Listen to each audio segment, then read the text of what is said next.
हालाणी लॻे ॻोठ होत ख़ान जलबाणी जी रहवासण बेवा इफ्तिखार बेगम जलबाणी मेहरापुर जी रेवेन्यू मुलाज़िमन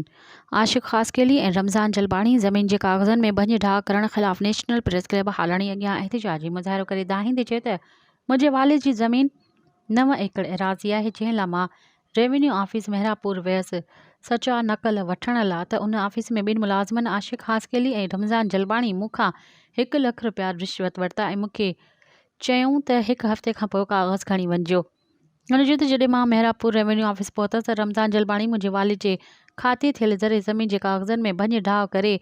पंहिंजे चाचे नाले कराए छॾिया। मां संदसि खां पुछियो त मुंहिंजा कागज़ किथे आहिनि त हू मूं मिसकिन ते ॾमरजी पियो, धमकियूं ॾियण लॻो, जेको मूंसां वॾी नाइंसाफ़ी थी आहे। हुन DC नौशरफ़ फ़िरोज़ खे अपील कई त मथे ॼाणायल रेवेन्यू मुलाज़िमनि ख़िलाफ़ क़ानूनी कार्रवाई करे मूं बेवा औरत सां इंसाफ़ कयो वञे। मज़ीद ख़बरनि ऐं तफ़सीलात लाइ विज़िट कयो असांजी वेबसाइट www.awamiNewsHD.com ऐं ॾिसंदा रहो अवामी न्यूज़ HD।